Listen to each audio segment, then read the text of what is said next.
రాజకీయాల్లో భారత రాష్ట్ర సమితి సరికొత్త వ్యూహాలకు పదును పెడుతుంది. గత ఎన్నికల ఫలితాలతో పాఠాలు నేర్చుకున్న గులాబీ అధిష్టానం ఇప్పుడు సంస్థాగత ప్రక్షాళనపై పూర్తి స్థాయిలో దృష్టి సారించింది.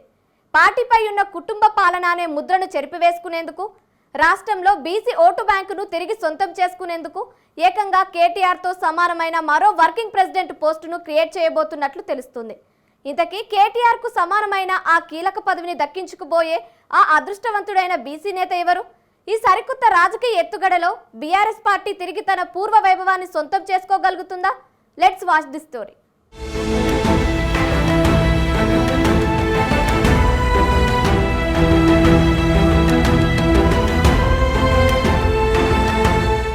రాబోయే శాసనసభ ఎన్నికలే ప్రధాన లక్ష్యంగా భారత రాష్ట్ర సమితి అధిష్టానం అడుగులు వేస్తోంది.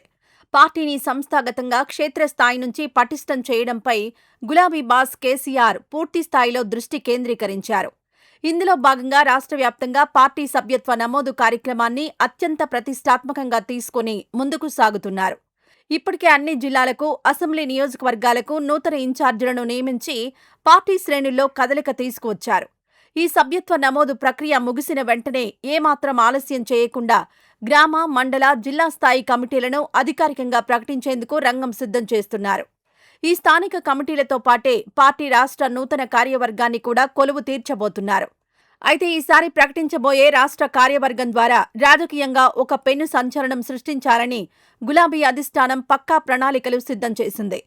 రాష్ట్ర స్థాయిలో బడుగు, బలహీన వర్గాలకు, వెనుకబడిన తరగతులకు ఒక బలమైన ప్రాతినిధ్యం కల్పించే దిశగా ఒక అత్యున్నతమైన, శక్తివంతమైన పదవిని పార్టీలో కొత్తగా తీసుకురాబోతున్నట్లు సమాచారం. ఈ పరిణామం ఇప్పుడు రాష్ట్ర రాజకీయాల్లో ఆసక్తికర చర్చకు దారితీస్తోంది.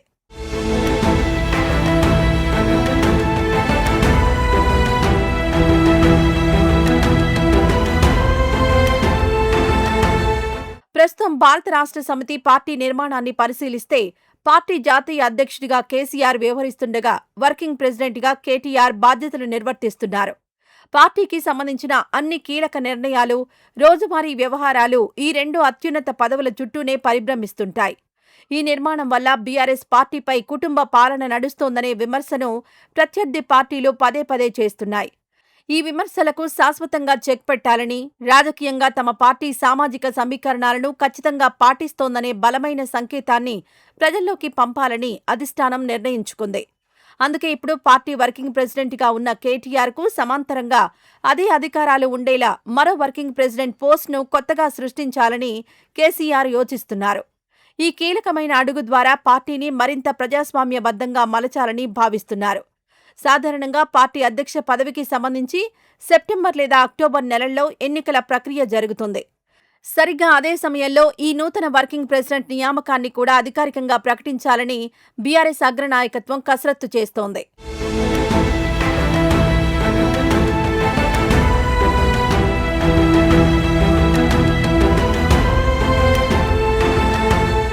సరికొత్తగా సృష్టించబోయే ఈ రెండవ వర్కింగ్ ప్రెసిడెంట్ పదవిని ఖచ్చితంగా ఒక బలమైన బీసీ నేతతోనే భర్తీ చేయాలని బీఆర్ఎస్ ఇంటర్నల్ కోర్ కమిటీలో ఒక నిర్ణయం జరిగినట్లు తెలుస్తోంది.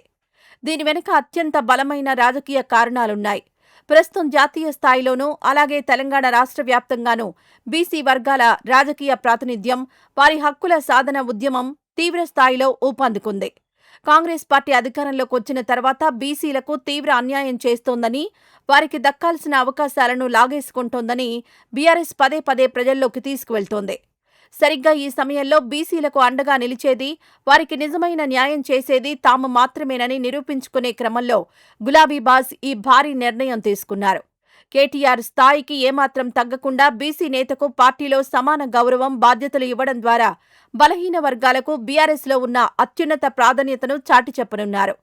ఈ ఒకే ఒక్క దెబ్బతో అటు కుటుంబ ముద్రను చెరిపేసుకోవడం, ఇటు దూరమవుతున్న బీసీ ఓటు బ్యాంకును తిరిగి తమ వైపు గట్టిగా లాక్కోవడం అనే బహుళ లక్ష్యాలను ఒకేసారి సాధించాలని గులాబీ అధిష్టానం ఒక అద్భుతమైన రాజకీయ మాస్టర్ ప్లాన్ గీసింది.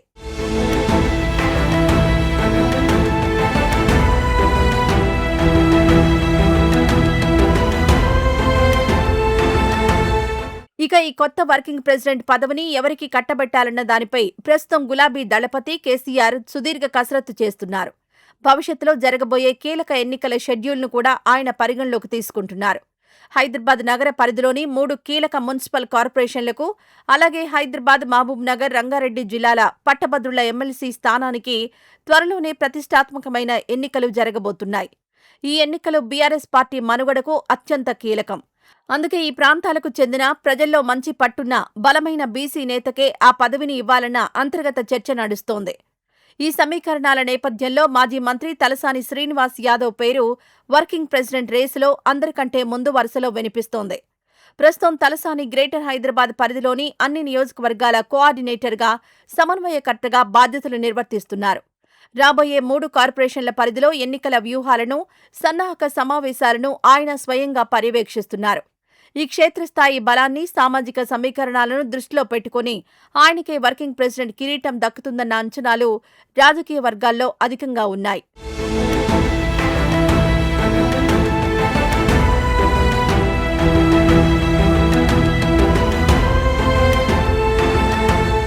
తలసాని శ్రీనివాస్ యాదవ్తో పాటు మరికొంతమంది కీలక బీసీ నేతల పేర్లు కూడా వర్కింగ్ ప్రెసిడెంట్ పదవి కోసం అధిష్టానం పరిశీలనలో ఉన్నాయి.